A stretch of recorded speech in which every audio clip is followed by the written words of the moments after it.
of Shadows. Fuck that movie. What an excellent day for a new guest. You'd like that? What are you, fucking nuts?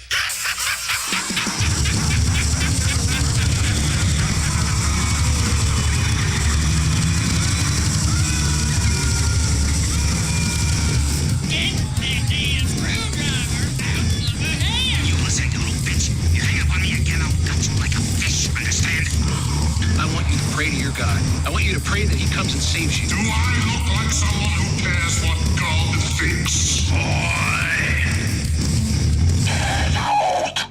Welcome, horror fiends, to a little show titled What an Excellent Day for a Podcast. We appreciate each and every one of you for taking the time out of your busy schedules to give us a listen. Round the horn usually are my fellow horror nerds, but today it is slashed in half, with just David and JC manning these horror-loving airwaves. Now, you all know that I am the resident found footage horror nerd on this show. When done right, the realness can send shivers down the spine and creep under your skin like no other. Some may argue about what horror movie was the first to show itself within the found footage subgenre.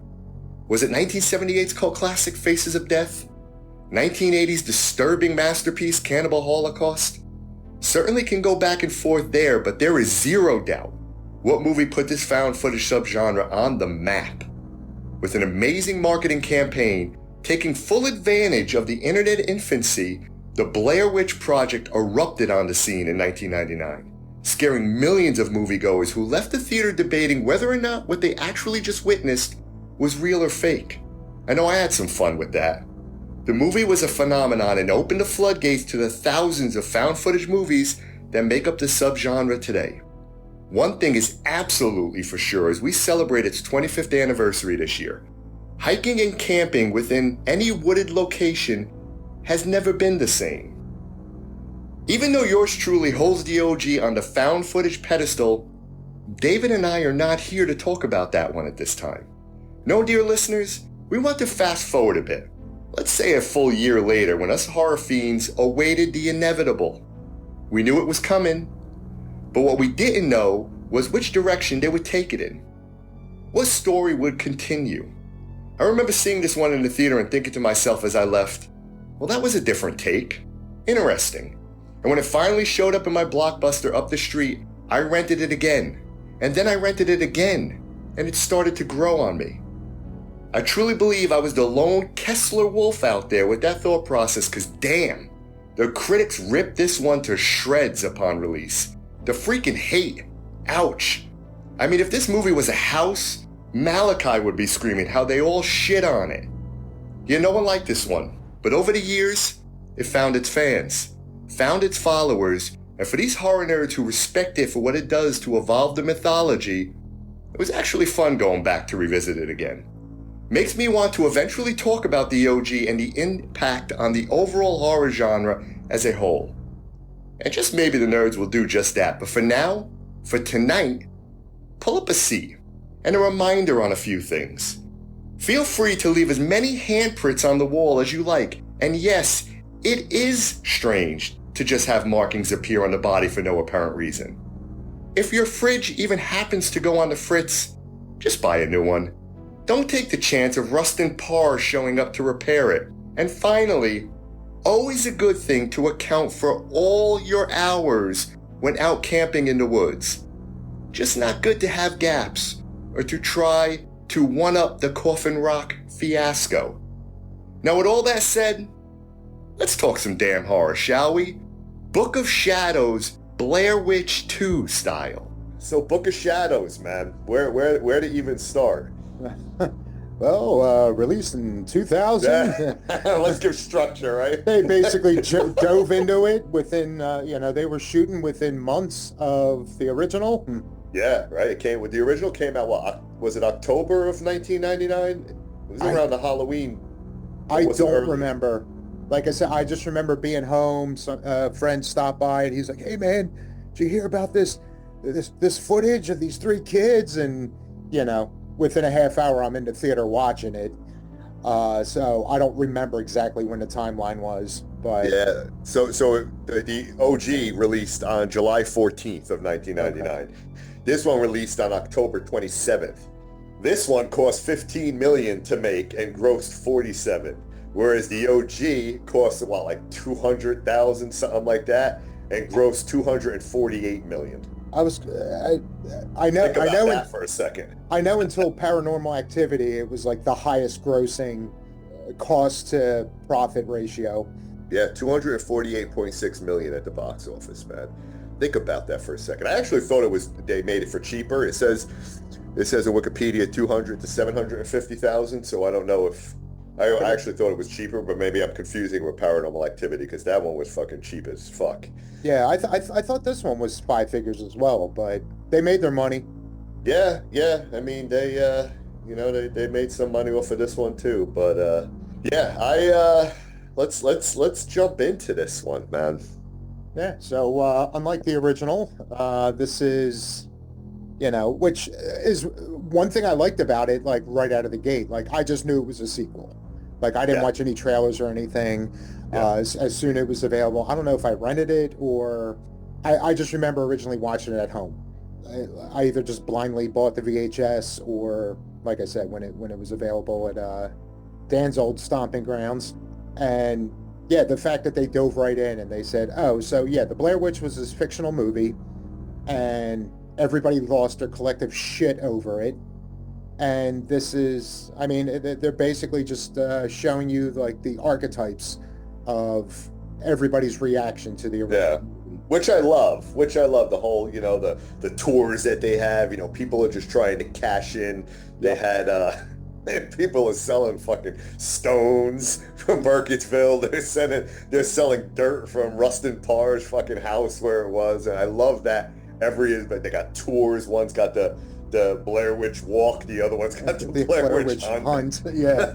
So I just love that they got, like, they're just, the whole town is just, some hate the fact that it just brought all these people just ascend on this town to kind of walk the locations, and others are fucking cashing in on it. But I like that premise. I like that they start with that, right? Because it puts you right back in, and it makes you look, okay, we don't know if the first one was real or not, but this is the reaction to it, and now that town is infamous.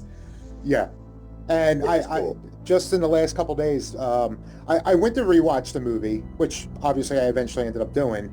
But I pulled up the DVD and threw it in, and something I realized as many years as I've had a copy of this, I never thought to look into it, but the Joe Berlinger's commentary track. Oh, okay. And I realized I haven't watched a commentary track to a movie in forever. I used to be, if I watched a movie and I liked it, that would be the go-to. I'd immediately rewatch it and listen to what everyone says about it. But this time, I must have had the DVD for like fucking 20 years and just got around, oh yeah, here's an option. And so in it, he was explaining, like, right from the beginning, again, him being a documentarian, that whole beginning was him more or less playing with those skills. Like, those interviews in the beginning were actual townspeople that he was interviewing for their reactions to the original movie. And apparently Burkittsville was like the residents were kind of pissed about the movie. Like they weren't happy at all. It was like, now what was going on in that beginning was actually how it was. People were just flooding the town, and they're just like, leave us the fuck alone. And that just added another layer to it that I really enjoyed. So those people in the beginning, obviously, except for Jeff and the sheriff, pretty much. And Berlinger actually played one of the townsfolk. But other than the actual people involved with the movie, all those interviews were actual citizens talking about actual encounters they had since the release of the movie. Yeah, and he does documentaries great. I mean, like I said, I'm a big fan. I talk to you guys about it all the time with Paradise Lost, right? The West Memphis 3, right? And he did all those three documentaries. They were probably like over 2 hours each one for HBO, and you could see that realism that he was trying to achieve even in this movie too. Or it kind of bounces back and forth, but it was different. It was so you got the whole setup where everybody's trying to cash in on everything, and then we kind of fast forward to, this is like the first time he's taking them on this hunt. Yeah, the inaugural tour. Yeah, the inaugural tour. So, no, I'm selling a bunch of shit. I know that. I have no clue what the fuck this is. I know where the locations are. I know how to get us there. Yeah. Other than that, what do you say? We're all virgins on this one. And Exactly. I love that extra layer of scum that he had in that. Because, what was it? Steven's like, well, it says here, what was it, tens of thousands of satisfied customers? And he's like, oh, no, that's just the store. But you guys fell for it, so... Yeah. So now I got you guys out here. And I guess he had some fucking issues in his past, right? He's been in fucking, mental institutions, and that one scene where they're putting the fucking hose, I guess like it was a year prior, they're putting a hose in his nose and they're pouring that fucking gook down, and I'm like, what the fuck? I mean, are you choking? Should you be choking right now? I know I would. Well, apparently they had him so fucking catatonic during that. Yeah, definitely One Flew Over the Cuckoo's Nest vibes. I'm watching it. I'm like, oh yeah, I definitely got One Flew Over the Cuckoo's Nest vibes with this And guy. I forget the name of it, but he did mention in the commentary there was an old movie that, not that he ripped off the scene, but the whole vibe and the way it was shot, the way the doctors were like hovered over him like that, including that creepy woman in the middle, that he was inspired by, again, I forget the name of the movie, but there was one that had a very similar shot, and that was the feel he was going for that feeding scene. And I don't, do they ever tell you like what his deal was? Like, it's kind of left kind of... And part of me was wondering if he intended on getting more into that, because I've heard plenty of references to it. Over the years I've listened to so many fucking reviews just in hopes to find more people that actually love this movie or even like it. Yeah. I guess it sounds like it's you're either a fan of the first one or the second one. Like, they're completely different movies. Oh, completely different. So if you like one, you're probably not going to like the other. Yeah. And so the diehard fans of the original one are like, nah, this is too different. Yeah. Which I'm kind of like that one-off then, because I enjoyed this, again, for what it is, right? I enjoyed it, but, and I love the first one. I'm a huge fan of the first one, but, again, if you go into this one thinking that it's the first one, you're going to be disappointed. Go into it with the whole, just have fun with it, right? These are people trying to cash off on that, and, they realize that shit is real. Yeah. So, but yeah, I've heard all these stories about how, again, Berlinger had his plan for the movie, and then the hell's the name of the movie? Artisan. Yeah, I knew it was an A name, and I had something completely different in mind. Yeah.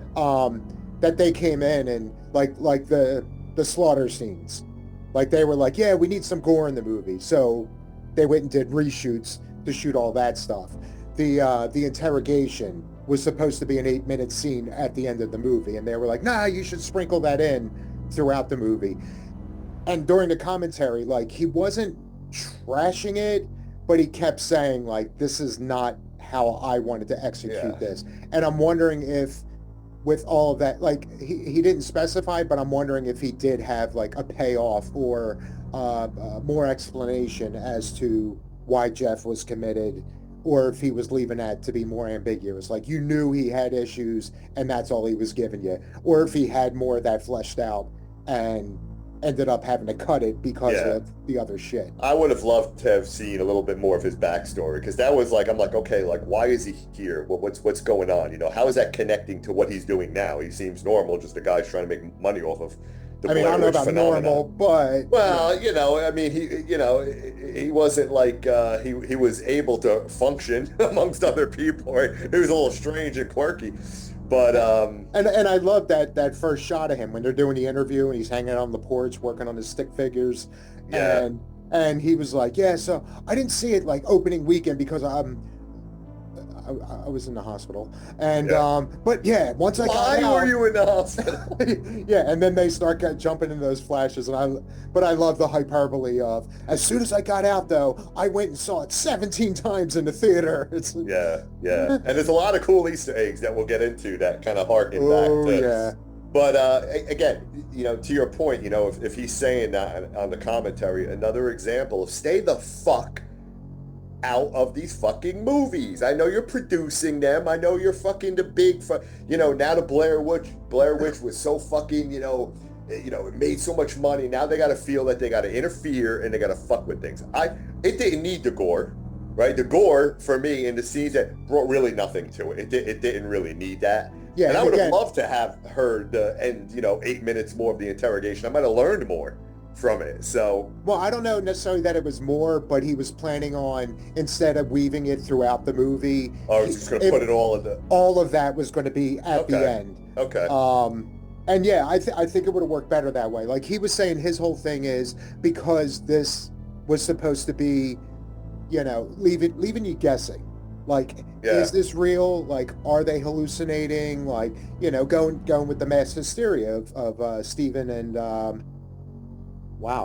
Tristen, who was writing a book, right? They were writing a book on mass hysteria, right? So they were writing a book basically on the phenomena that the Blair Witch caused. Yeah, and I love their dynamic, how they were co-writing this book, but they were coming from two different sides. Like in his mind, it was the marketing played so well that everybody fell for this and just, ended up, almost hypnotized by the whole thing. Whereas she believed, well, yeah, it was a fictional movie, but it was rooted in some truth. So I just love that whole dynamic between them. Yeah. And then you had Kim, who was just a fucking goth chick, right? She was just fucking badass, all of this fucking devil horns, and then you had...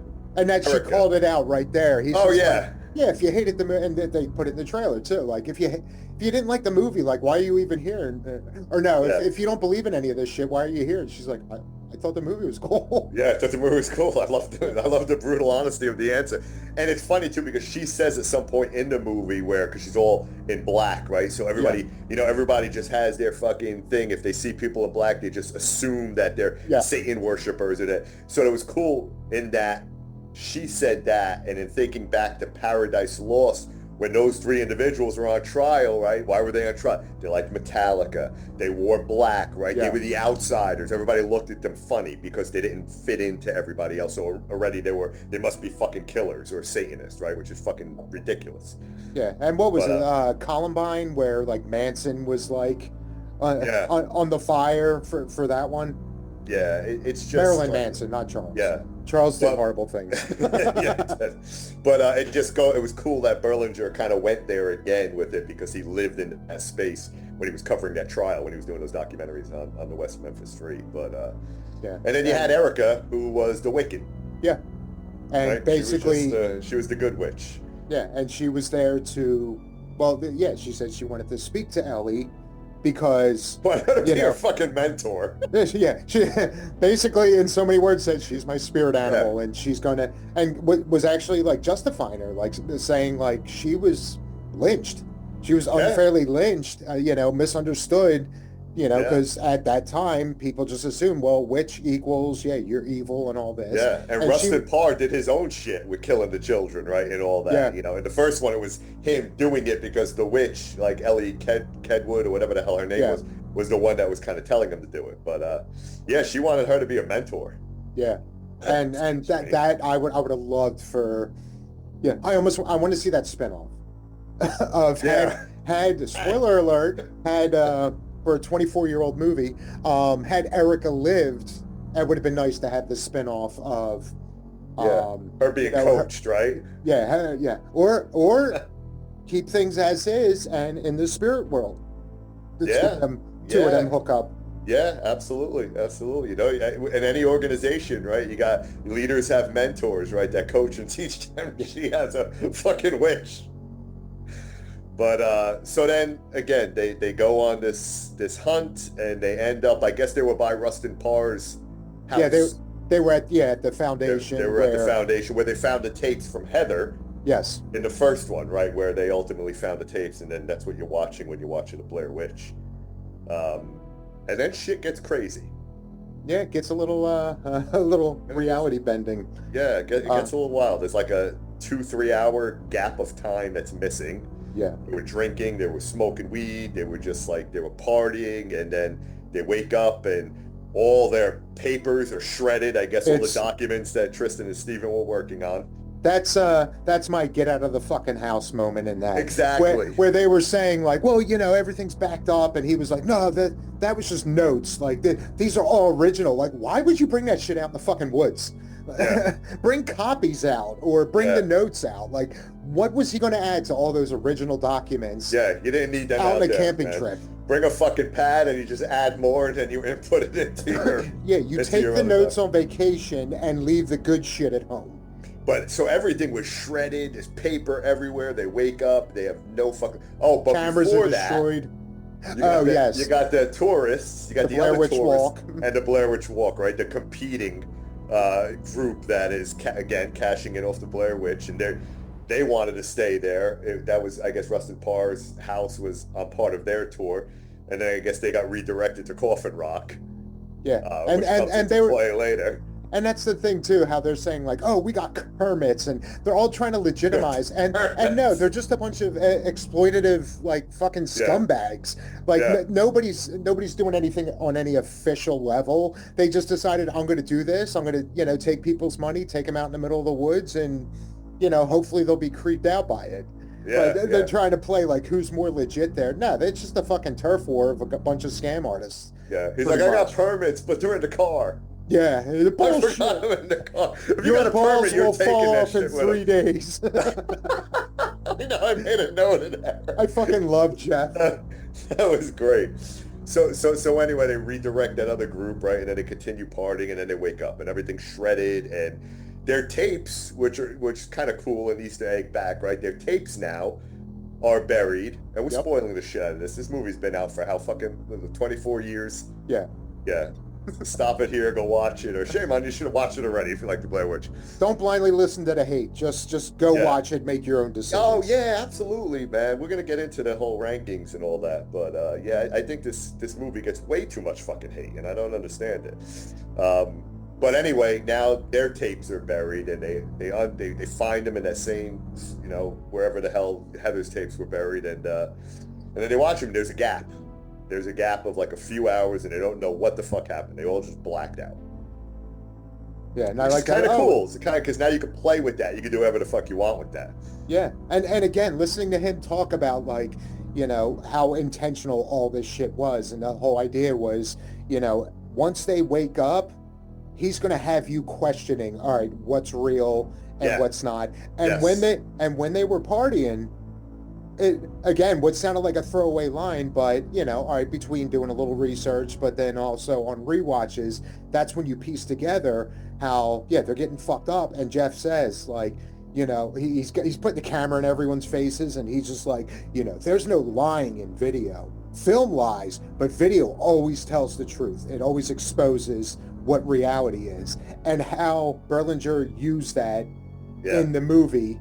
Like, by the end of the movie, you realize everything you saw in narrative form through film, most of that wasn't real. But you go back and watch the videotapes, you see what really happened.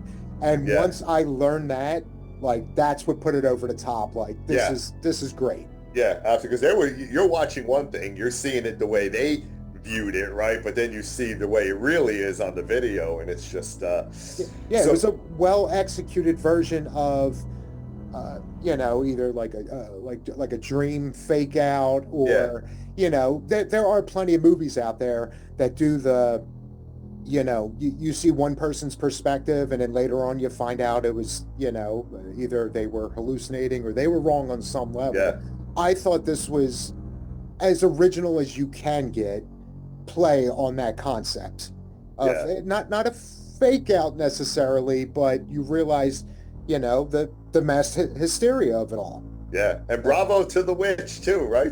Because she kind of directed traffic and making them see and hear what they thought they were seeing and hearing, and but so anyway, they wake up, and now they're trying to piece together shit, right? They're watching the video, and they see the gap, and you'll come to find out as you start understanding the backwards notion of this, what they had to do to actually see everything. But and then that fucking officer, the chief guy, fucking Cravens.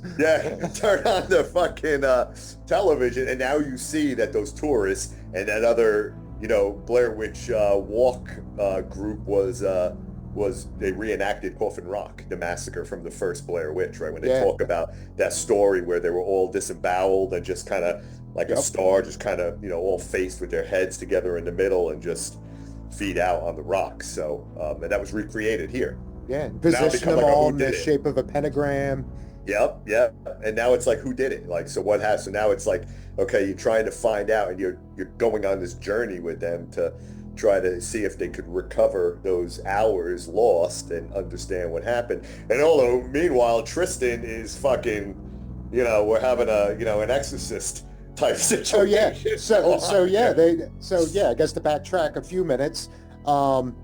Danny C would be so proud. Danny C, we're going in order here, my friend. Look at what's happening here. We're trying. But this is the beta, the guinea pig right here.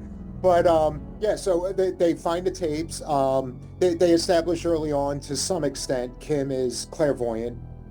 Her mind's eye, and because when they're first walking to the foundation, she walks by Tristen and she was like, "Oh, how far along are you?" And she's like, "What are you talking about?" She's like, "You're pregnant, right?" And she's like, "But you don't want the baby, but Stephen does want it." And she's like, "How did you know?" She's like, "I don't know. I just do." Like it almost sounds like almost as if she doesn't fully understand her powers. Yeah. If I'm Tristen, I'm like going to Stephen like, "Motherfucker."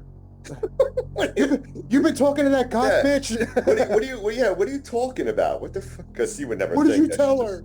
You're talking to other women on this. Yeah. And I did like to. All right, just a quick sidestep to like when they're first driving out to the woods, and that little tribute, that preemptive tribute to What an Excellent Day, when Jeff's introducing everyone, he's got the CB there, and that's when you get your exposition to introduce all the characters. And he mentions about Erica and like who's an actual witch, and he's like, wicked good. And I'm like, he did that for us, man. Yeah. So but yeah, so they wake up, they're trying to figure out what the hell's going on, why the manuscript's all shredded, why the cameras were destroyed, and then here it turns out Kim's the one that again, in her head, she saw where the tapes were. Yeah. And nobody really believed that. And then they're all arguing. Like, Jeff's like, "How did you know this? Like, you must have had something to do with it." She's like, "I don't know." She's like, "I just saw that they were there, like, in my head." Yeah. So they're all debating over this. And then all of a sudden you see Tristen. She's just like, and then blood on her hand. And turns out she had a miscarriage. Yeah. So, and bravo to Jeff's fucking bachelor pad, dude. Oh, how great is that fucking I want to go to man? that warehouse so bad. Like, that's my dream home. Yeah. He's got like all VCRs and fucking DVD play, all the shit. God knows where he fucking got selling and buying on eBay. He's showing them through his store.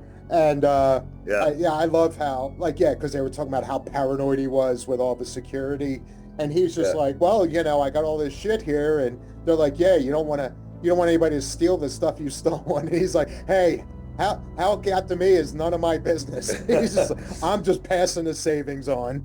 He's got all that shit, yet he's got stale fucking coffee. And holy shit, man, I finally found someone that drinks as much fucking coffee as I do. Because that dude was like, caffeine. He's got stale coffee and fucking Kentucky Fried Chicken in his, I guess that was a freezer or refrigerator, whatever the fuck it was. But, so now Kim goes and gets beer, right? Are we at that scene where she goes and... I mean, it's not too far of a jump. Kind of there? Tensions build up a little bit, and when they realize they got to get to the bottom of, how are they going to figure out what happened in that window? Because so Jeff takes all of his tapes, they go back to his place, and he's got all this editing equipment. Yeah. And didn't he even mention at some point, I think it was actually during the tour, where he was saying, he's like, "Yeah, I got a couple of betas." And I'm like, wait, he's using fucking was that still Betamax? Was that still around in 2000? But And then he's got the door alarm with the dog barking. Oh, and yeah, he opens the door, which is classic, man. Oh, come on, get in. What was it? A dollar store security at its Yeah. But so yeah, he's going through, I guess playing with all of his toys there to try to figure out how to, on analog tape, somehow manifest that missing 3 hours. Yeah.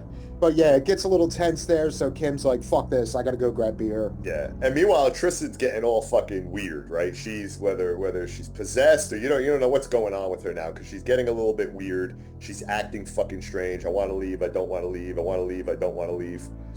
And then she starts seeing these fucking these children, right? This little girl that's walking backwards, right? That'll soon come up. So everything is kind of backwards, even as they're trying to see. They see a little vision of someone, a naked girl that's going around this tree, right? And the tree, there's a big fucking tree now that's in the middle of the house. And that's something I wanted to, I've actually been trying to find, not the explanation of it, but more behind the scenes. Did they CG that tree in there? Or, I'm curious, logistically, how that tree, how they got that in the movie. They probably built the same type of stone foundation around a tree like that, right? And they filmed one that was I didn't even think of that. Empty, and then one that was around this tree, right? And they just because they first show up to the foundation, and hear that, Cognetti? I know how filmography works, man. I know how all that filmmaking shit. Give me a buzz. But Steven! But yeah, they get there. Build it here. And I forget who it was, but one of them was like, "Oh, what's up with that tree?" And he's like, "What tree?" And he turns around. It's like 100, 200-year-old tree. Yeah. Just right in the middle. And he's like, "That wasn't here." And they were like, "Yeah, you might want to cut this bit out of your next tour." He's like, "No, this tree wasn't fucking here." Yeah. He even said, looking at it, you could tell by the age, this shit would have been growing through the house. Yeah. Around a tree, right? I mean, what are we, fucking Charlie in the Chocolate Factory here? So yeah, they're going through the tapes, and now all of a sudden that tree ain't there. It's just a little, a glorified sapling, but now something or someone is now using it as a stripper pole. Yes. So as they're reviewing the tapes. And stripping backwards. Yes. Everything is backwards. And it appears in the video as a glitch. You saw something, so now they're going back frame by frame, and then they find, and again, excellent delivery from Jeff there of, "Ladies and gentlemen, that is a naked woman we have." So he's going. He was like, what, where? And he's going through this again. I find it funny how he's trying to pull this CSI shit through, again, analog tapes and trying to zoom in, clear it up. Yeah. It's shit that I don't think was possible back then, but you fell for it in a moment. He's like, I'm gonna boost up the resolution and do this and that, and zoom in, and we're gonna get a crystal clear picture. It's yeah, dude, that's thinking back now, how did I fucking fall for that? Yeah. They should have had another scene where the wall was built and in the middle of it was a well, and they should have Samara come out of it. Ooh. That's in the multiverse. I was gonna say, save it for the multiverse. So now Kim, right? Kim is going to get beer. Store. She's going to the general store, right? And and this is what I love about this movie, how it kind of just, you think you're seeing one thing and then you watch it later and it's like, holy fuck, that never happened. Yeah. So now she's all, she looks goth, she looks out of place, they don't like her, they're already kind of, against her and for the way she looks like, and she gets into it, right? All the locals. Yeah, she gets into it with the cashier. Yeah, she didn't even want Morticia. She didn't even want to kind of ring her up. She didn't want her buying any shit, right? I mean, she wanted to pay for it. So she goes back and forth with her a little bit. She throws the money at her. She takes her fucking beer. She leaves. She's got to deal with these other fucking locals who are throwing stones at her van and shit.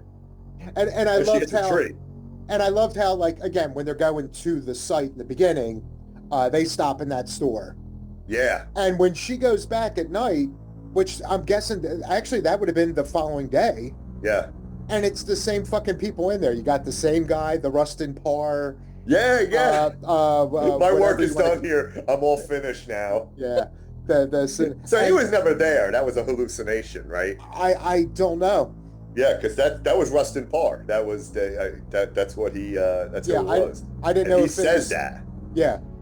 Right, because that's what he said when he killed the kids and then showed exactly. up and he's like, "Yep, I'm finished here." Yeah. But Showed up at the store. The woman who was like getting in their faces and eyeballing them, you know, Kim goes there at night. She's got her cart full of spam or whatever the hell it was, and she's like running into her feet and shit. I mean, I've never been in a backwoods place like that. I mean, I assume it's kind of like that a little bit, maybe. I can't imagine them being that extreme with something like to the point. I could see giving them the dirty looks and all. Yeah, but I don't think it would not to serve antagonize them like that. Like that. Yeah, no, I don't think it would go that extreme. But I could definitely see someone dressed like that, goth like that, with black lipstick and everything. I mean, they're gonna draw some. Yeah, people staring, snickering, maybe saying some passive-aggressive shit. But for that bugged me a little that they took it that far. And then she goes up, and it's simple. She's got her 6-pack, which I thought was... Wicked Ale. Yeah, her Pete's Wicked Ale. I wonder how much that costs to the production. But, yeah, and then the cashier's there, filing her nails. Yep. She wants nothing to do with it. And again, that was just another fun delivery for me. She was like, let me just talk to your manager. And she was like, that would be me. And she's like, okay, Peggy, will you tell the bitch at the register to ring my fucking order up? I love it. I love it. Like, I just don't understand. I don't understand why Rustin Parr was a refrigerator technician. And again, it was in recent... And he was there at the beginning, too. He was there when they first came in. I know that's what I mean. And that there. same lady pushing the cart. Yeah. Like, are they the only two people that hang out in that store? Yeah. And I, again, like doing research over the last week or two and, just trying to find... Because I know there's a ton of Easter eggs in there. Yeah. Again, we got the, we'll eventually get into the S River part of it. But one of the things I didn't notice was, I think it was, in the beginning when they go to the store and they pan down to him and you see a screwdriver's next to him in the shape of the stick man. Oh. Like the way they were sitting there. But I must have missed that. It's in such a split, like had I not seen a video that pointed that out. You would have never seen it. Because it's literally just them panning by him. Yeah. And you got a freeze frame on it. Which they incorporate a few of those, again, I'm guessing through CG of sorts. I had a little tourist trap with the mannequin heads in that TV. And Tristen, I'm like, why are there 2 fucking mannequin heads? That's almost as distracting as your Beast Within poster. Yeah, you should have seen what I got. So I went on eBay. I found, I'm always looking for Beast Within shit. And I found some 8x10s of like in the middle of the transformation scene that were like cool 8x10 shots. They were like $6. I ordered like 4 of them, so I'm just gonna put them. What was it? The ET? No, it wasn't the ET. It wasn't the ET one. No, it wasn't that blown up. But so I got that, and then I got a cool. I found an Exorcist shirt on eBay. It was cool. It was like, it was almost like the EC Comics. Where it has the 3 boxes down here, and it said possession, it showed the spider walk demon, it showed Pazuzu's face, and you had her battling Father Karras and Merrin on the shirt. It was pretty cool. It was kind of almost like cartoony. It almost made you want to start watching Marvel movies. Yeah, I don't know. No, it wasn't that good. It wasn't that cartoony. But So she goes in there, they start butting heads, and then you see Peggy reach under, which I guess you thought was going to set off like a silent alarm or something, but no, she just turns on the security cam. Yeah, which is weird. Wouldn't you just want to be recording everything anyway? I mean, again, I don't think that kind of store has the budget to record 24/7. That's true. That's the budget. Yeah, that was a little odd that you figured that's just something that would be on. Yeah. But I guess they just flick it on anytime there's a, actual customer or something, whether or not you want to take their money. So now they all start getting markings on them. I guess this pagan type of alphabet, these symbols, right? Yeah, they're all Wiccan alphabet. Yeah, they're all marked. Yeah, it starts off, they show you earlier on when they get to the factory there. Kim's got a little rash on her shoulder, and she was like, oh, it doesn't hurt. She's like, oh, it's just a little. And then as it goes on, you see more and more they're all forming into wicked alphabets. Yeah. And then Erica seduces Steven. Boy, does she. Holy shit. Steven and everybody watching. Yeah, and she goes all Freddy Krueger on his ass, too. Oh, yeah. Which was probably one of those scenes where we need more blood. You gotta put more blood in the fucking movie. Yeah. Yeah, actually, come to think of it, I wonder if that was... Because I think he was saying, like, he had no intentions in gore, but maybe he just meant that part of it. Because, that was beautiful. Yeah, she's ripping his shirt off. They're all getting into it, and she just slices right down. It kind of, you thought you were watching a Nightmare on Elm Street movie, right? Because it's the perfect fucking slices. It's just like Freddy's glove. Which we'll somehow figure out to intertwine this with Nightmare on Elm Street and Gus's hallucination in Late Night. Yeah, well, listen, it's all the nightmare world, right? It's all the dream world. It's all hallucination, what's real or not. It all lives in the same world. So Freddy could have easily been hanging out in fucking Burkittsville for a bit. Yeah, maybe there was a convention there. Just like with Jesse, Freddy possessed Erica instead, but he didn't get to crawl out of her body yet. And when he says, you are all my children now, he's talking about all the children that Rustin Parr killed. Yes.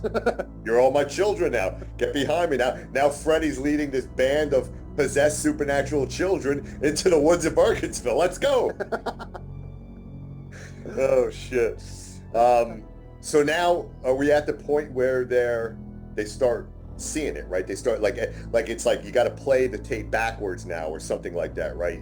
So you basically see maybe it had something to do with documentary guys shooting these movies and all, because I felt Tristan's I was going to say evolution, but her decline throughout the movie I thought was a comparable pace to Reagan. Because she has the miscarriage. They take her to the hospital. They said that, she had pretty bad hypothermia. They wanted to hold on to her for a couple days until they got that in check. And she's like, get me the fuck out of here. So that's when Jeff's like, well, why did she have hypothermia, though? Was it because, I guess it was in that lake, or what? I mean, why did she have hypothermia? I'm guessing because I don't think they give it actual time, but so they have the Blair Witch Project as being the summer of '99. Yes. And I don't think they gave a definitive time, but they did say this was all a few months afterwards, which would put you right around winter. Okay. So I took it that it was like late fall, early winter. So it was they're out camping in the cold. Gotcha. Again, that's just how I took it, because I think they did specify, just a few months back in the summer, this shit went down. But wait, before you get to the part of the tape, Kim sees the children as she's leaving the market. She sees those children, the Rustin Parr children, right? So she veers off and she just basically fucking taps the tree, right? But the next morning, you see the van looks like it was fucking it ran into fucking Juggernaut on Deadpool. It just folded. You see, Marvel just folded all the way around and fucking. Oh man, it was just fucking horror. Yeah, it was. And I love that too, because she gets back and has another one of her visions, which originally, so she gets back and she was like, I had a little fender bender, I dented, your quarter panel or whatever on the truck and all that, and Jeff's just in his chair, just spaced out, not even acknowledging her, and she was like, I'm sorry, but everything's good, the truck's back. And then she, are you even listening to me? And then you see the chair pivot. And every time I saw it up until this last time, I always assumed she was envisioning Rustin Parr getting fried. But I didn't realize this was one of her, I guess, clairvoyant visions of this is where Jeff's going to end up by the end of all this. That is actually Jeff getting toasted. Yeah. And then you go back and he was just like, where's my coffee? Every time someone got his attention, he's like, give me coffee. Grab me a pot of coffee. Go brew some coffee. He's got his Blair Witch tumblers with the fucking sticks on them. Yeah, product placement. But and then so you got the following morning, And they were, Steven's like, yeah, we're going to get out of here. I guess made arrangements with Erica to like drop them off at the airport or something. And they go and they look out the window and you got Jeff like, what the fuck happened to my van? He's like, you said it got dented and all. He's like, how did you even get it here? And like, yeah, I think you said it perfectly. It was like fucking Juggernaut, just oh man, it was just like punted it. yeah, it just like everything was just kind of collapsing around. It was all sucked in. It was. However, not to fast forward, but then at the end, you got some news clips going on, and they show the truck getting loaded onto a flatbed, and it's intact again. Yeah. Uh-oh. Oh yeah. Now listen, we're gonna get into that. It's like everything that you thought you were seeing was completely fucking flipped. But yeah, they start off again like Tristen. They take her out of the hospital. Jeff's like, hey, you could use my bedroom. It's the most comfortable bed. So she was laying up there recovering, and it goes from with the tourist trap heads and the fucking yes the TV, the hollowed out TV. And again, that was just. I don't think I really paid attention to it the first couple times I saw it, but every I'd say the last dozen times I watched that movie, it's like I want to hang out with those heads. But yeah, it goes from she's traumatized and all that she's having these visions, and you could see her starting to have like a breakdown. Yeah. And to the point where she realizes, or at least comes to the conclusion that I'm having like these dreams and nightmares I'm having of children, like. These are Ellie's nightmares, or visions, and so it gets to the point where, they solve the mystery of the naked girl. Turns out it's Erica. Yeah. Which, thank you, Joe. Thank you for making that Erica pole dancing in there. But that's great that you pointed out like the whole Exorcist, like the Reagan thing, right? Would have been cool in the multiverse if Steven kind of started walking around looking for Father fucking Carrots. Father Carrots, it's my pregnant girlfriend. I think she's possessed. Yeah, see, if you keep any drugs in your house?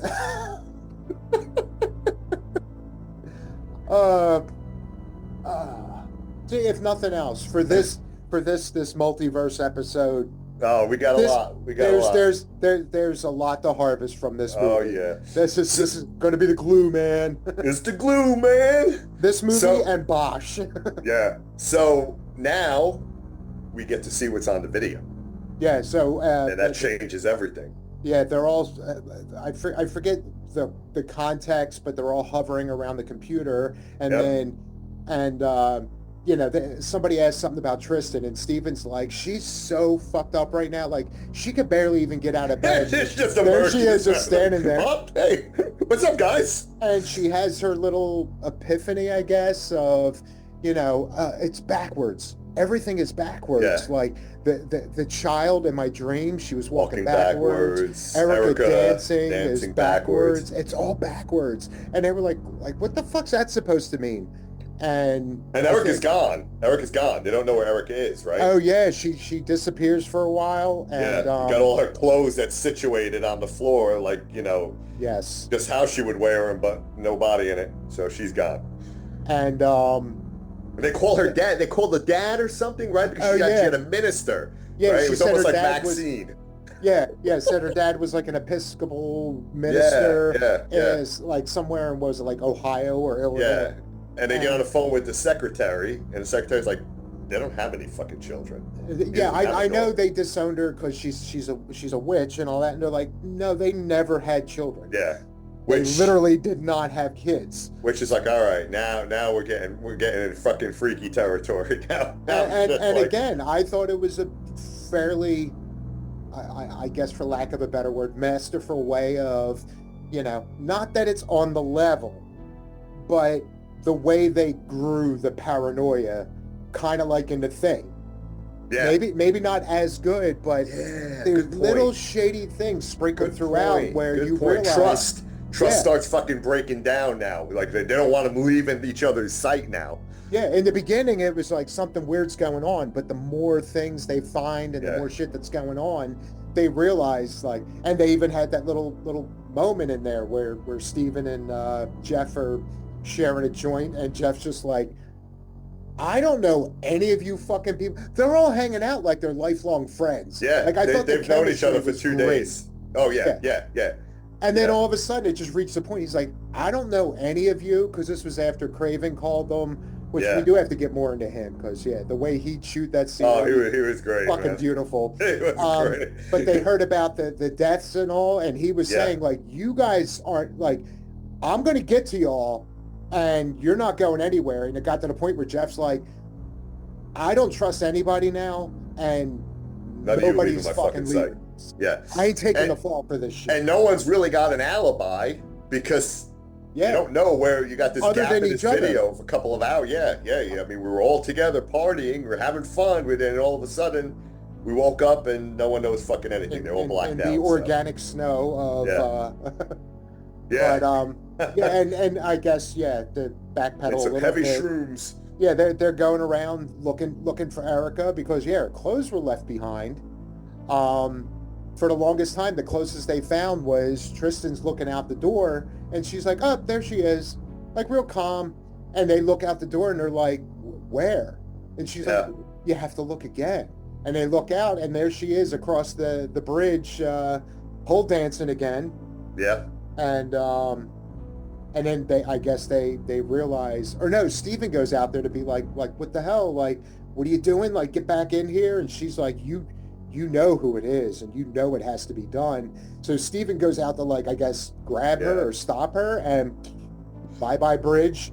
Yeah. This whole thing was like, you have Ellie up here like Freddy in Nightmare on Elm Street 3 with the marionette, right? She's just playing all these motherfuckers. Yes.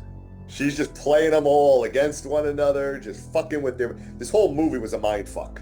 Yeah. Basically. Yeah, and again, I would love to. I've heard references to a director's cut, but I don't know.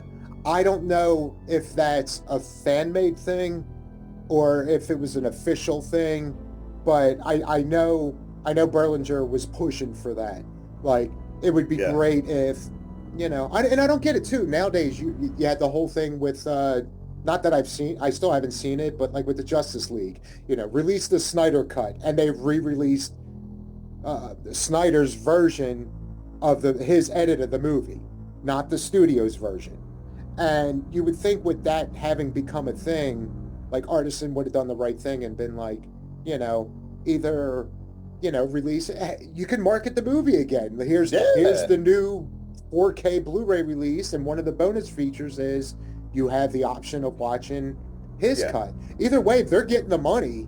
Exactly. And I think this movie has built, built enough of a cult following. A little bit. Not enough for my liking, but... Not enough, but there's more people now than then that, like, when this movie first came out, people were they destroyed it, man. This was Exorcist II, The Heretic. I would say for a minimum, at least the first 15 years after it came out. Nobody liked it. Yeah, I mean, they destroyed it. Well, look, people fucking destroyed John Carpenter's The Thing when it came out, too. Yeah. What the fuck do they know, right? I mean... in that other movie we were just saying has... he was masterfully crafted to build that paranoia amongst the group. Now we're at the point where we start realizing that while they were blacked out, they were actually doing some nasty shit. Another thing that's bugged me from day one with it.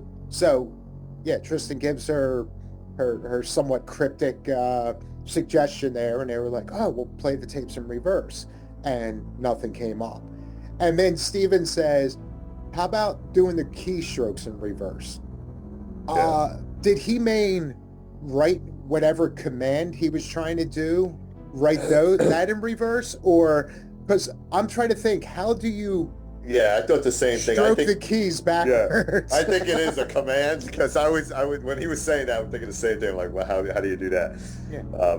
You go down, you come up. Like, that's a keystroke. Is your shirt? Is Jason giving you the downturn? Fuck you. Oh yeah. I love it. That was I forget who it was. It might have been Terror Threads. Again, I got like 3 different places confused, but I think this was the same place I got the Dawn of the Dead Hellraiser. Gotcha. And another one. Terror Threads, I get emails from Terror Threads because I've ordered from them in the past, and they got my email, so they send me fucking everything. And they just released Hell House LLC. Okay. Really nice, dude. It's fucking, they got the hoodie with the clown in the back. It's like $65. I'm already working it to try to get that. Yeah, it's that time of year. I got to start looking into going to these shirt places for hoodies. Yeah, exactly. Yeah, so now we start to see what really happened that night, right? Yeah, so now we start to kind of get into that. You had the whole movie of every time it got to that point, it glitches at like 1:30 in the morning, and then it comes goes to like back 3. at like 4. Yeah. 4, yeah. So they decide to keystroke it backwards, and then all of a sudden it unlocked 3 hours of missing footage. Yeah, and like you said, it's yeah. So basically, yeah. I mean, it starts out fun, right? I mean, basically, they're all partying, they're drinking, they're smoking, they're doing whatever. Evolves into an orgy, right? Everybody's banging everyone else. Exactly. And then you got Tristen, who's like, Queen Bee with all her machete, and fucking, she's orchestrating the whole fucking thing. So. Like literally, yeah. Yeah. Full conductor. And is it just me? Was I don't know if it was the way they shot her in a hoodie, or did she have a black cloak on? I think she had a black cloak on. Yeah, I think she had a black. It looked like she did. So yeah, she's kind of, now they're all like, she's like the witch. She's like full possession. Witch possessing her, and they're her minions, and they're doing what they told. And she sends them out into the woods to go find this other Blair Witch walk group, and she goes off and rock the shit out of them. Oh boy. Yeah, she like literally became a conductor of as soon as she pulled out that stick or whatever it was, she's doing all this, which I guess meant take your clothes off and bow before me. Yeah. I don't know. I'm not complaining. I just don't know what naked had to do, or maybe it was fresh after the orgy. Yeah, some type of ritual. Who knows? She hypnotized them before they could get dressed again, because. And you see her hiding the tapes. So she's the one that's hiding the tapes during the night, right? And they're the ones that are ripping up their own fucking documents. So they're like everything that they woke up to, they did. And apparently they just did it. They just did it. Like they did it, came to, and. Yeah, and like you said, how she kind of shooed them up, like she's literally real dramatic, like go, and, be free, go kill, be free, fly,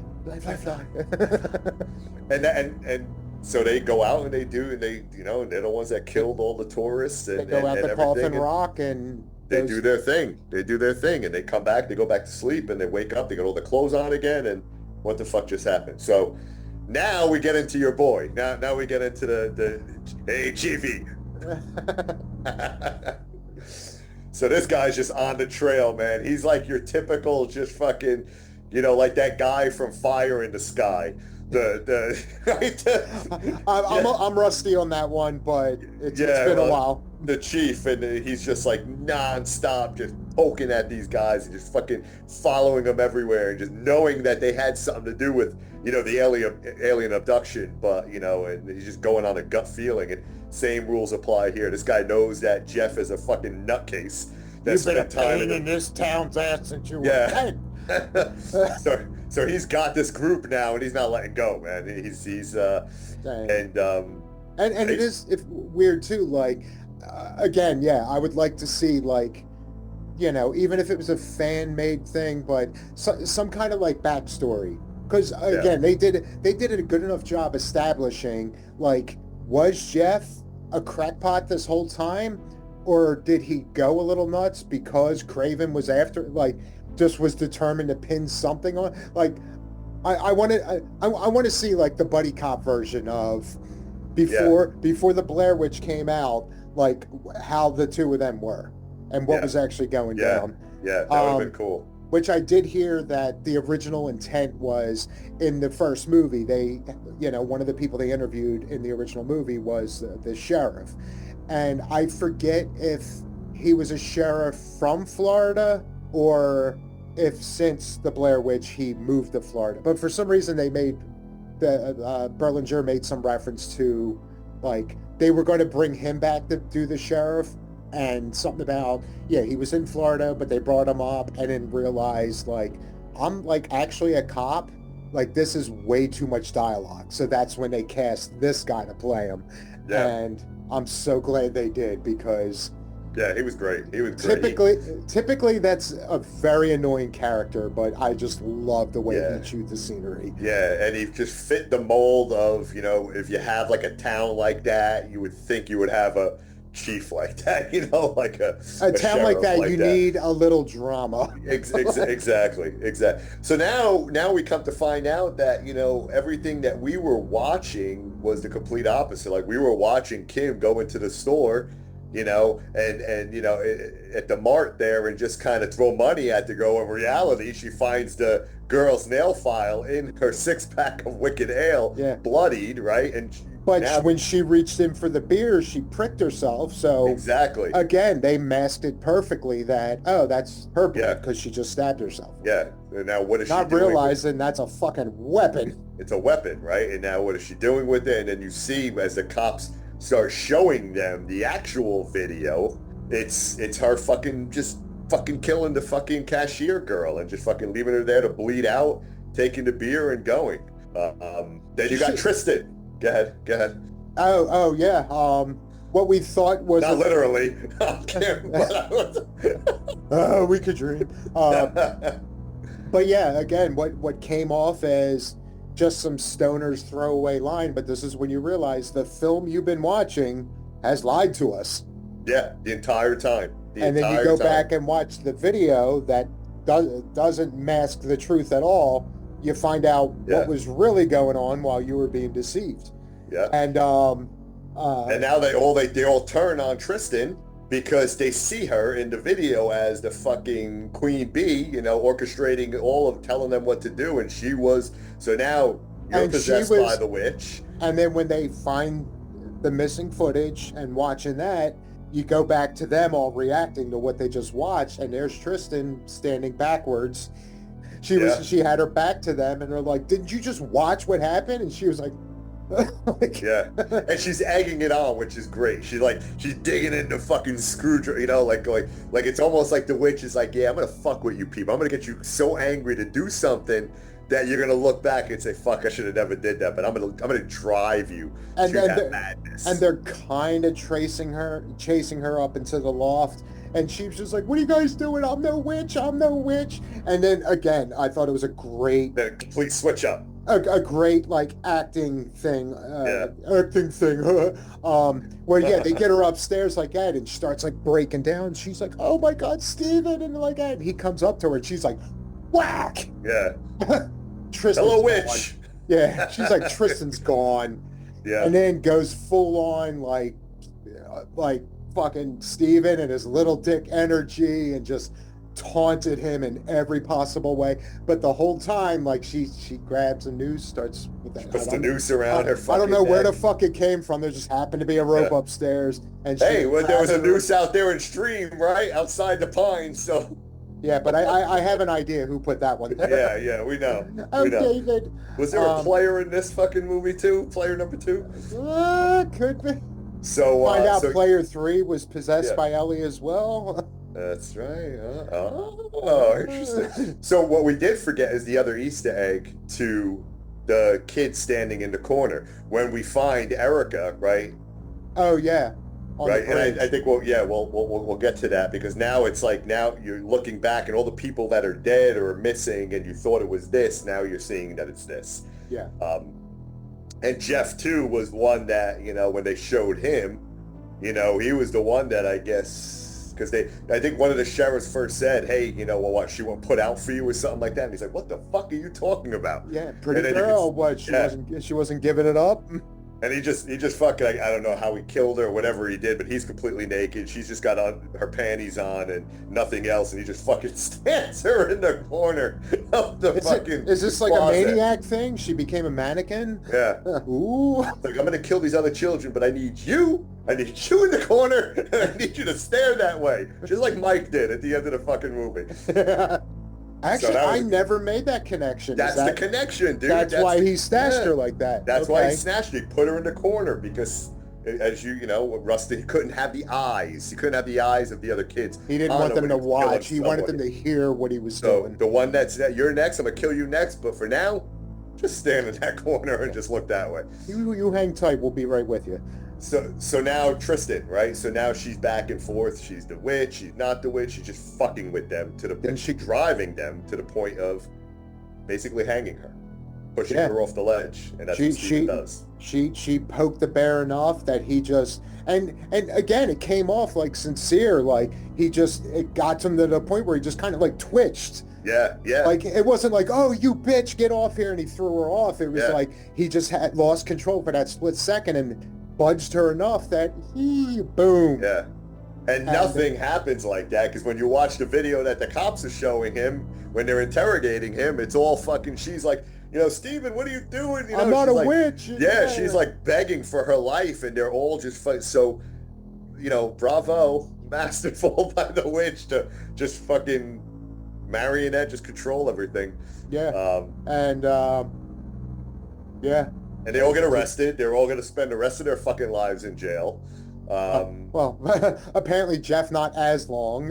Yeah. Well, for the rest of his life, but his life is not going to be too much. That timeline's being boosted a little. Exactly. It's going to be like fucking Requiem for a Dream, like Ellen Burstyn in that motherfucker. But going back to Craven, like I mean he was great. Like I said, throughout the whole thing, but one of my favorite lines of his was when he was interrogating Kim, and he sits down, and he hands her the wipes, and he's just like, "Get that shit off your face." Yeah. You think that makeup and dark clothing gives you power? Like, I love that line. And but that was the mentality, like how she said in the beginning, like people think just because I look like this that I'm worshiping demons and shit like that, and he was just a clear case of throwing that stereotype out. Yeah, exactly. And all their markings are gone, right? There's no more markings. There's nothing. There's nothing on their shoulder. It's almost as if they hallucinated them. Yeah, it's like they hallucinated everything, and that's the end of the movie. That's kind of where you just see them kind of just being ushered out, and they do that crane shot again where you just see more people out hiking in the more people following the hype, and that this group's gone, but that it'll continue. And that's what I love about this movie. I love the fact that they played on the whole fan fascination, because when the Blair Witch did come out, it was a phenomenon. It was like nothing anybody have ever seen. They thought it was real. The marketing, the internet, the documentary, I mean, everything. It was just an absolute phenomenon. And this is a cool way to kind of show people kind of the fan fascination, and then get the little twist of, the actual witch, and, was it real or was it not? So you're still kind of left the only thing unsure. One thing I didn't understand, though, in the beginning was how they flashed up there, because, they had to give some kind of, not disclaimer, but, in the original movie, they were like, 3 kids go off into the woods and never to be seen again, and a year later we found their footage, and this is that footage. Whereas in this one, they were saying how, like, oh, this is shit that actually went down, and this is a reenactment. Yeah, I didn't like the whole reenactment. I don't think that was needed. No, it wasn't needed, and I noted that too. It wasn't, because it made it look like I was watching actors and actresses play that role, and I didn't want to watch that. I wanted to watch. You were watching Unsolved Mysteries. Exactly. And when they do the reenactments on that, but like that was not needed. That was not needed. Yeah, I mean, 20 minutes into the movie, you forget about it. Yeah. But again, every watch, it hits me that, oh yeah, this is supposed to be a reenact. And it's like, okay, if it is a reenactment, how... Show me the real people later. Because apparently these motherfuckers went down hard. So it's like, how did they get this side of the story? For them to put together the dramatization of what happened. Yeah. To say that it was a reenactment was to... It was just unnecessary. Questions. It was unnecessary. You're just opening Pandora's box for more questions. But look, this movie didn't need the added blood, so I wish they didn't have to go there with it. I understand why they did, because you want to play on, you want to go one step further than the actual Blair Witch Project did. Yeah. So I get it when studios even though the original wasn't bloody, except for the one or two packages left for them by the tent. Yeah, with the Yeah, that was a great fucking scene in the flannel with the teeth and everything, man. I fucking love that. I think it was the acting, man. The acting in the OG and the Blair Witch was just fucking great. And they were just perfect how you believed everything about them, you know, every reaction to something. It was believable, man. But again, apparently it was like legit. Like because they didn't know. They had a glorified outline of the movie. Here are the scenes we want to do, and that was one of the things I loved. That, you know, after that movie came out, like how they were saying, like they knew things were being shot, but they were fucking with them. Like they were making the strange noises. So yes, I agree. It was good acting, but were they acting? Like, that's true. But it came off more sincere. But it came over, and again, bravo to the filmmakers. That's why that movie will always stand alone. It'll always be the first to kind of do it that way. But with this movie, like I said, I don't understand all the haters. I mean, I get it. Again, because it was so different. And but that's okay. It was probably better than the other shit. It was better than the 2016 Blair Witch that, you know, was you know, who was that? Adam Wingard or whoever the hell did that?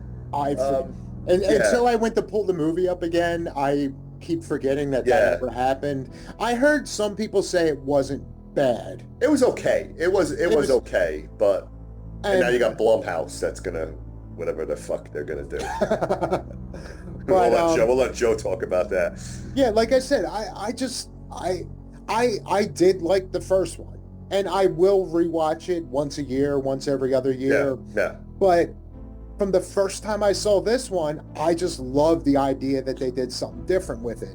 And I was going to say, like, the initial hatred for it, I was going to say, well, maybe the diehard horror fans, but 99, 2000, like, horror in general wasn't that strong. No, like, it wasn't. Basically, it was just banking on, like, Scream sequels. Wasn't. There wasn't a lot going on. So horror at that point, it was just people throwing shit at the wall in hopes that the popcorn fans, you know, something would take enough, and it's like, all right, here goes another franchise. So I think that's what it is, when it got so much hatred that you got more horror fans, and I do hate saying that because it sounds like such a gatekeeping thing, but you know, that people who enjoy horror enough that to go back and give it another shot.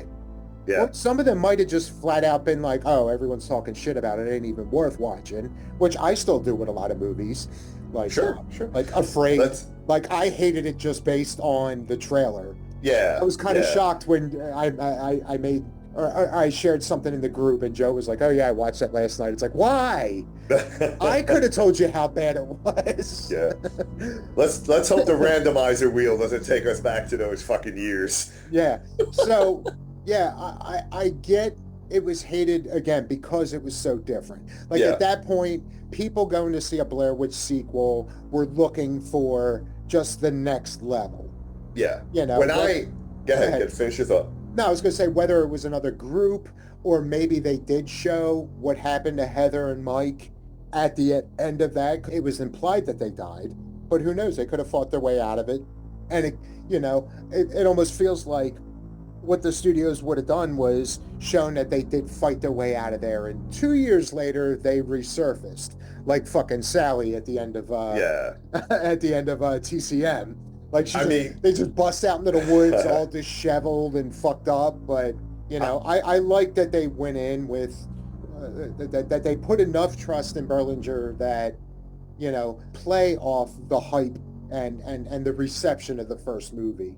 And if I remember right, I think those clips in the beginning, all the news clips, you had Kurt Loder, you had Siskel and Ebert, like they were actual clips of them talking about the movie. Yeah, which was cool. It was done very well. And so essentially that first 5 minutes of the movie was found footage. It was. It certainly was. But again, I was a massive fan. I loved Blair Witch. I must have saw Blair Witch when it came out like three or four times in the theater. So I was a huge fan of that movie when it got released. So I was one when this movie did get released. I had in my mind I wanted to know where my story wanted to go. Like I wanted to see Rustin Parr's life. I wanted to see that time period, right? I wanted the next Blair Witch, because there was going to be a next Blair Witch, of course. Yeah. I wanted to kind of almost prequelize it a little bit, right? I wanted to see how Rustin Parr, when he was killing children out in that house, right? The witch. That was the one that I wanted to see. So when this came out, at first, when I first saw it, I saw it in the theater when this came out. I too was one that was like, what did I just want? But the more I thought about it, and then when it finally got released on a home video, and I rented it multiple times, and I watched it over and over again, I started to really appreciate what it was, and I started to connect the dots to the first one, and then I really enjoyed it. So it took me probably from time it was released into the theater until the time it got released on home video for me to warm up to it. Yeah. Some people it took 15 years. Some people it still hasn't. But I too at the beginning, so I gotta be brutally honest, I was like, not maybe where I wanted to go, but the more and more, and now 24 years later, I'm glad they went there, because this movie is a solid sequel to that movie. Yeah. Love it or hate it.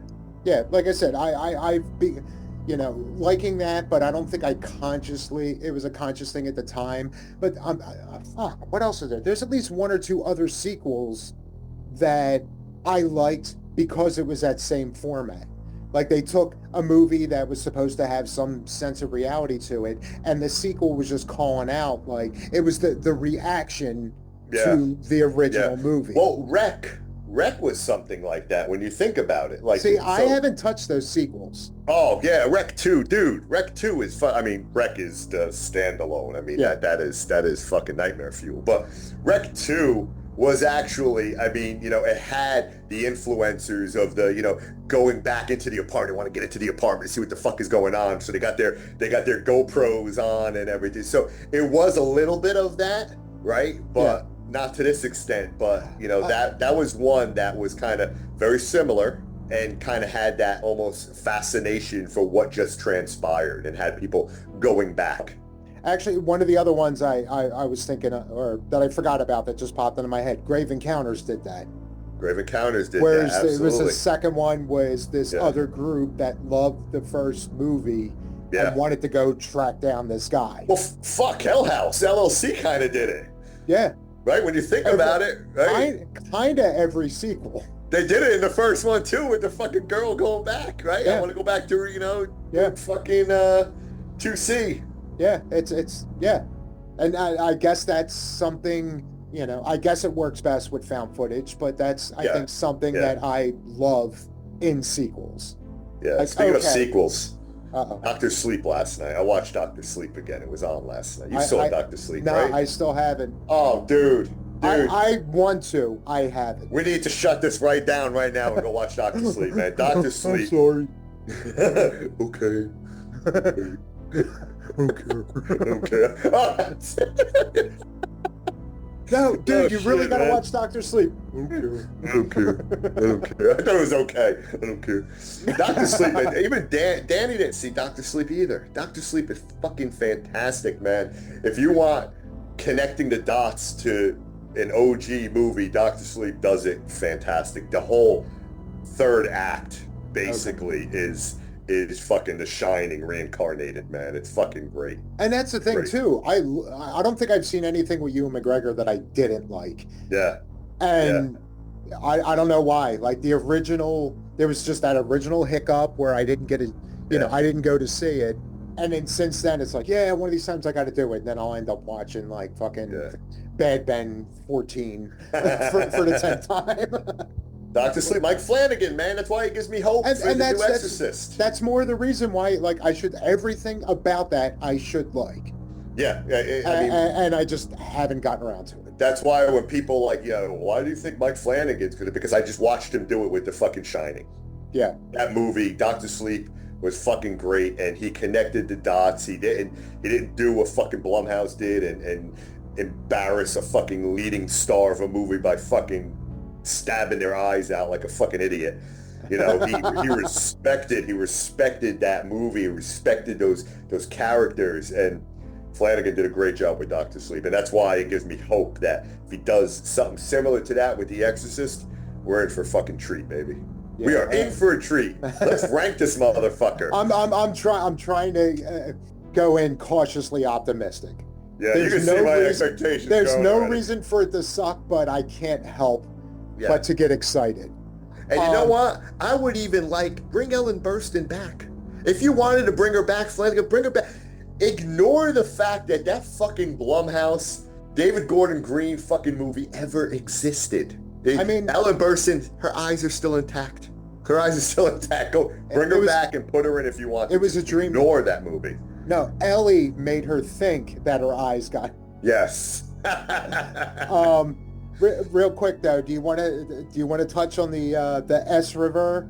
I think even on the VHS they had it. After the movie was over, they had that 2-minute segment of explaining the backwards of the movie as a whole.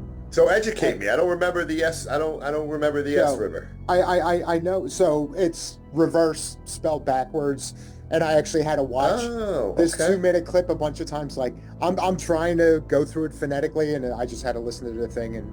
But yeah, that's how it was pronounced, S River.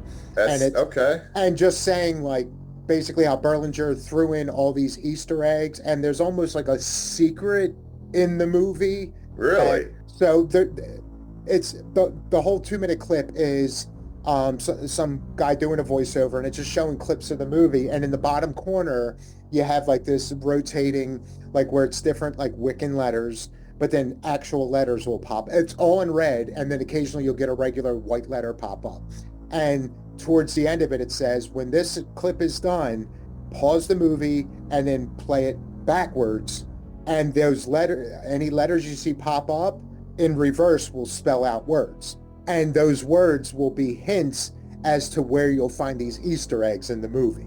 Oh, interesting. And I remember, again, damn near 20 years ago, seeing that and oh yeah. Did you do it? Did you do it? And I never had the patience, especially through the VHS, of backing it up and trying to transcribe. Wait, was that an actual letter or was that a? Okay. Don't forget to drink your Ovaltine. Yeah, pretty much. And I never could commit to it. But once, how long ago was it when we said we were going to do this? Oh, it's about 6 months ago. Maybe a while ago. Yeah, a year. So yeah, I now, just in the past couple weeks, knowing that we were getting closer to doing this, I went and did it, and going back frame by frame, and I wrote it all down, and it spells out door, lake, carpet, and all this stuff.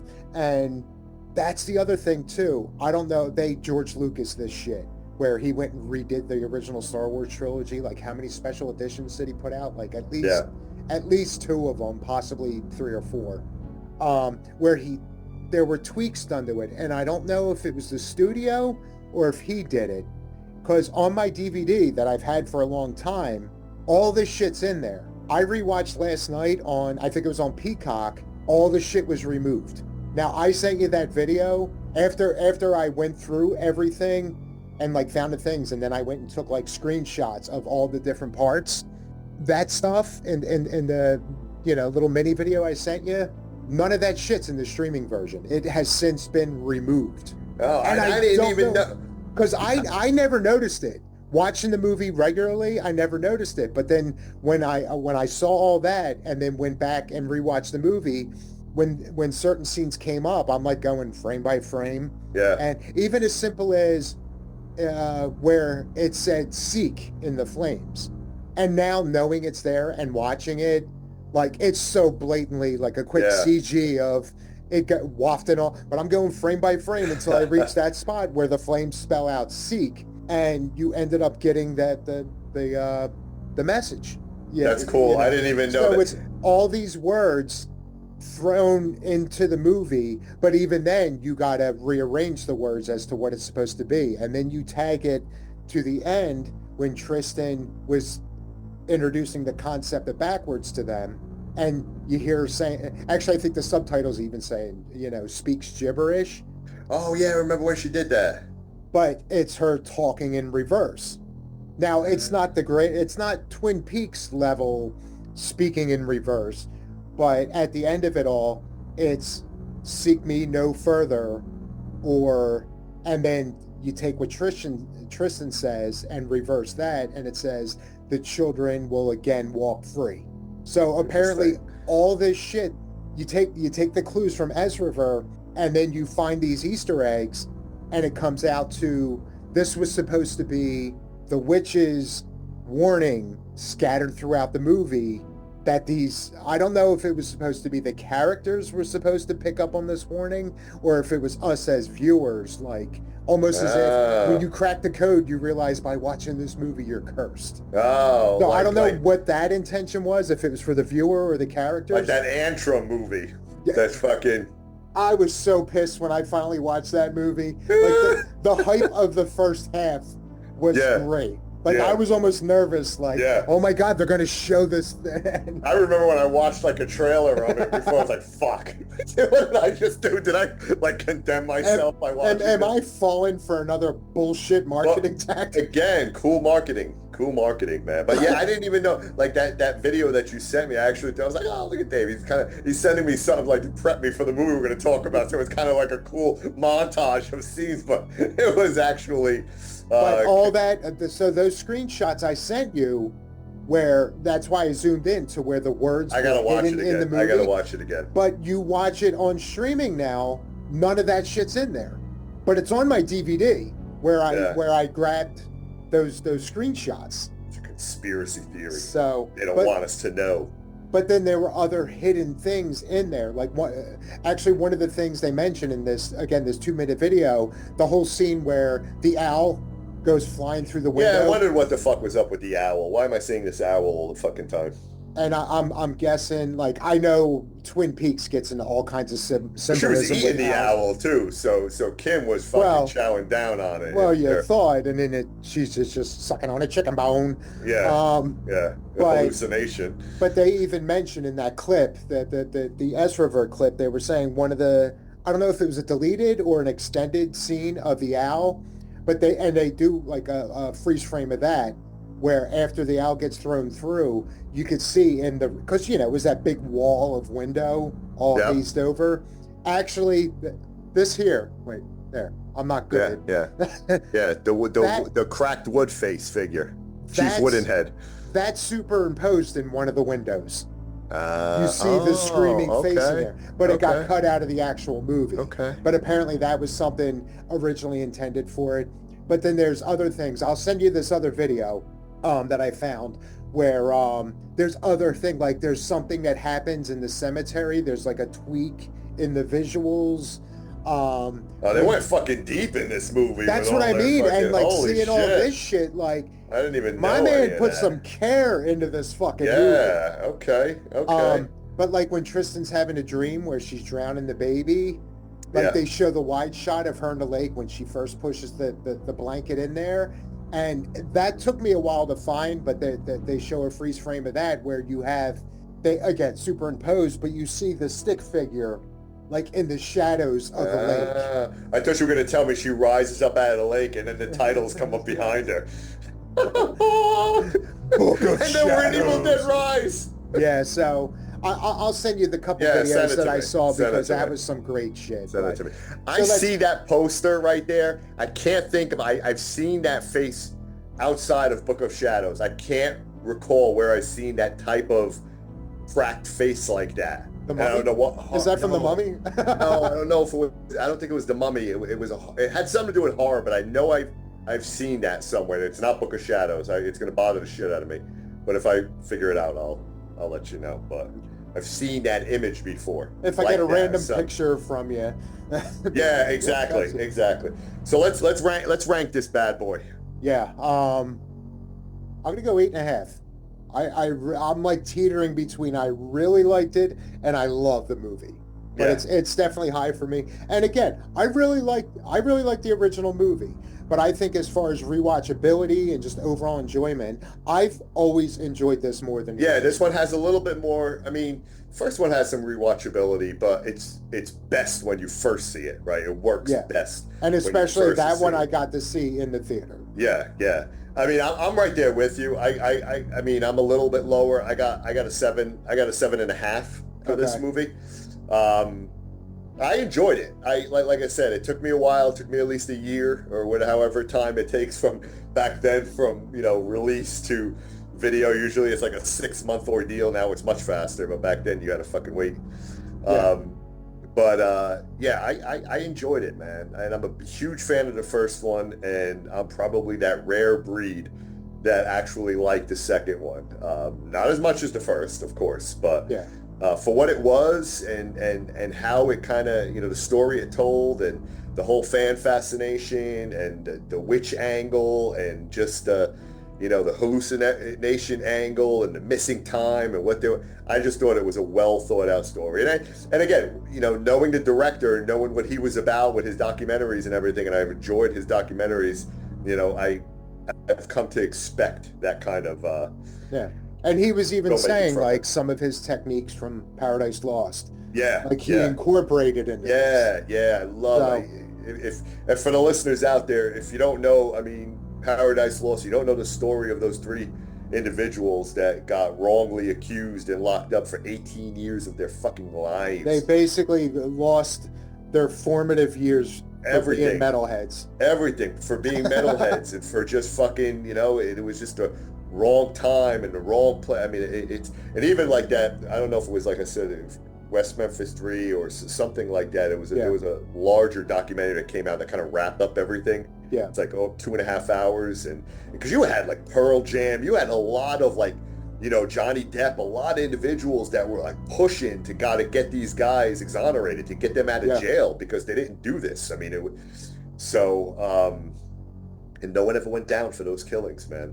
Yeah, I got to go back and rewatch those. Oh, Paradise Lost is fucking great, dude. Just and the whole fucking thing is Metallica, man. The whole soundtrack is Metallica. I was gonna say, wasn't like Fade to Black like a large chunk of the movie? Yeah. Well, Welcome Home, Sanitarium, Puppets, Master Puppet. It's fucking love that. So Joe Berlinger doing those, and then this.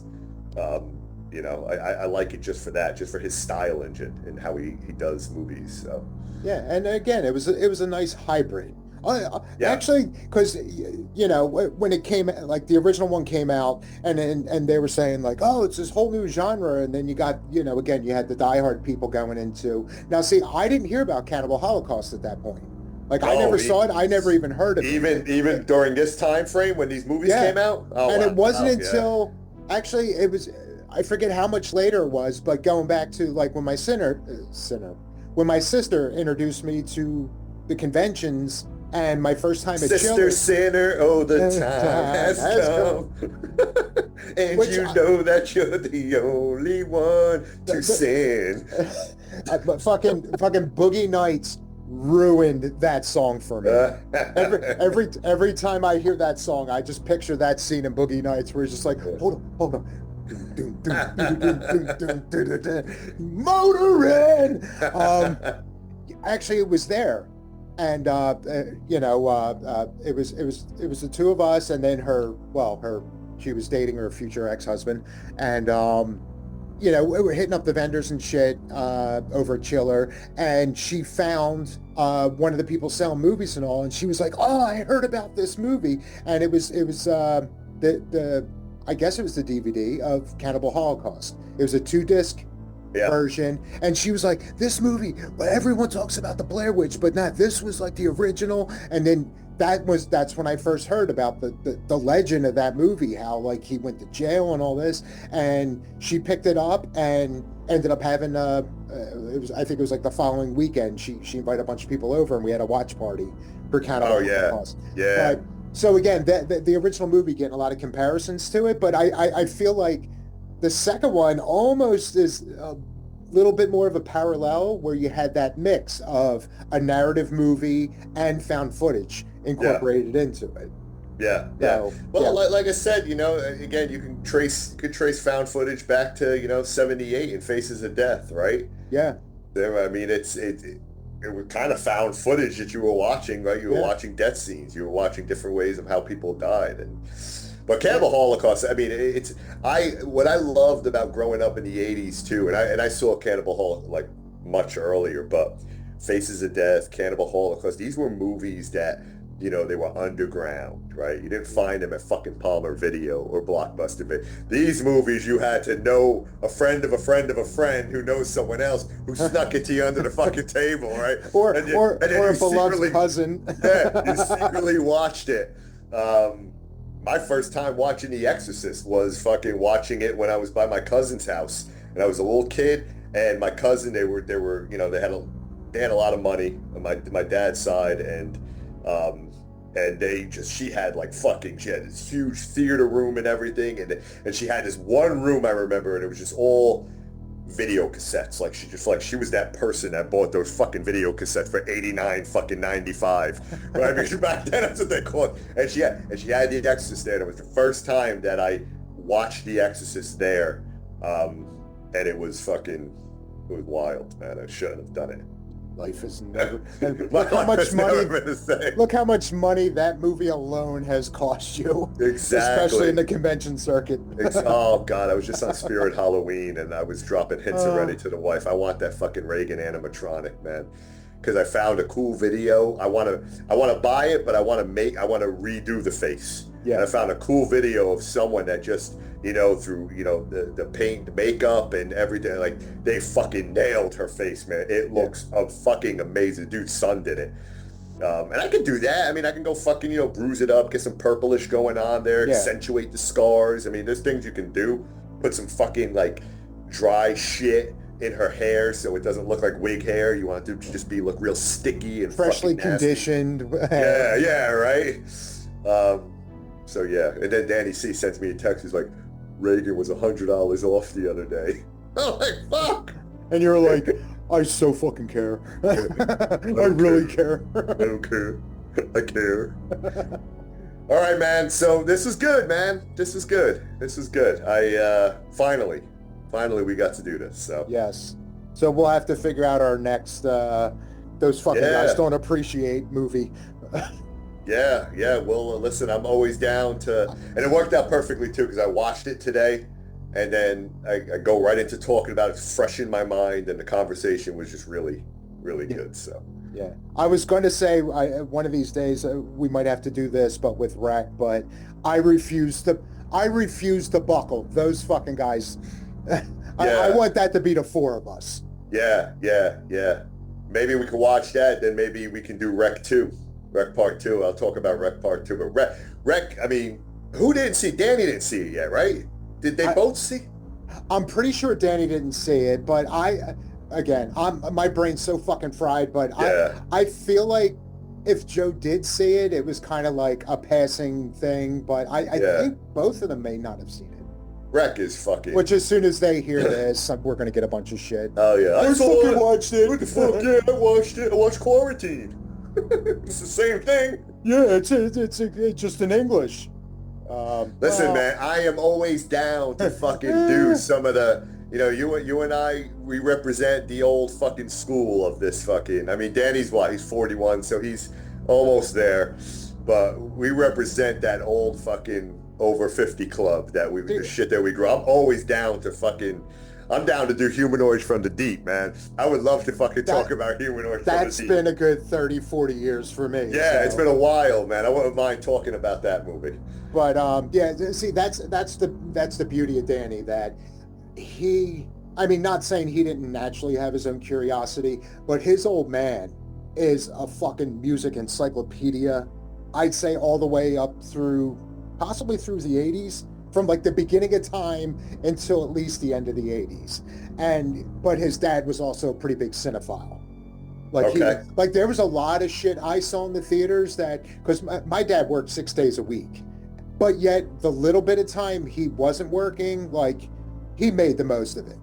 Yeah. Like, I would never say like, oh, he worked all the time and, you know, we never got, like, when he wasn't working, he made time for his fucking kids and all. But logistically, like, there were times where he couldn't do things. But Dan's dad, you know, especially like before Danny was born, like, he took me to go see Temple of Doom. Okay. Because he was hardcore into he was into that. That's great. So any of the sequels, like, he was the one that would take me on like a Saturday afternoon. Yeah. That was my sister. That was my sister for me. My sister got me because whenever I went by her house every weekend, it was just, Yeah. You know, going to the video store and renting like fucking 6 or 7 horror movies, and that's what we did. We just all night just fucking watching horror movies, and that's where I got to see all of that shit. She took me to go see Motel Hell. She took me to see Chud. I stole the kids $10, so getting fucking beat up for it. I took your $10, Snowcaps, baby. Yeah, but and again, at that time, that was probably $10 was what, 3-4 boxes of Snowcaps? Yeah, absolutely. Back then, man, you got the whole fucking dinner package, man. Yeah, again, that was like finding a $50 bill now. It was an 84, man. And you were so happy you went home and fucking crippled a squirrel. Yeah, I was so happy I went home and threw rocks at squirrels. Hey, man, I appreciate you coming on, man, and doing this, man. And I hope our listeners liked it. This is kind of, you know, the JC Dave kind of one-off, right? Every now and then, same way we squirrel on our episodes, we'll, you know, sometimes you and I will squirrel to different movies where others may not. It's been almost, yeah. So I mean, we're in the final stretch of like year 2 of the show, and I feel like there are a couple movies that, and I mean, I'm down for whatever. Like if there's any of the guys. Like any of the 3 of you, if there's a movie that myself and like anyone else loves, but like 1 or 2 people in the show, like, you know, either don't want to talk about or just have no desire to see, like I'll nerd out over any fucking movie. Oh yeah, absolutely, man. You know, absolutely. But yeah, thank you for absolutely, man. Absolutely. And then, I love talking shop with you, Dave. Maybe next 3 or 4 day weekend, I'm going to split it up, and I'm going to do a Paradise Lost marathon and a Search of Darkness marathon. Dude, if you ever wanted to get and seriously get into spinning off and talking about Paradise Lost and that whole fucking murder trial and that case, man, I am so like I've watched those things a million times, man. I love that case. I think I saw the original one, the first one. But I never followed through with any of the others. So, maybe there's 3 of them, and then they have the one movie that just came out, like a movie type documentary that kind of you know wraps everything up, right, leading to them kind of, you know, getting out of jail and all that. So, all right. But we'll line something else up. And all right, sounds good. I'm gonna get me some food, man. Yeah, I'm gonna go Take care, again. boss. Toodles.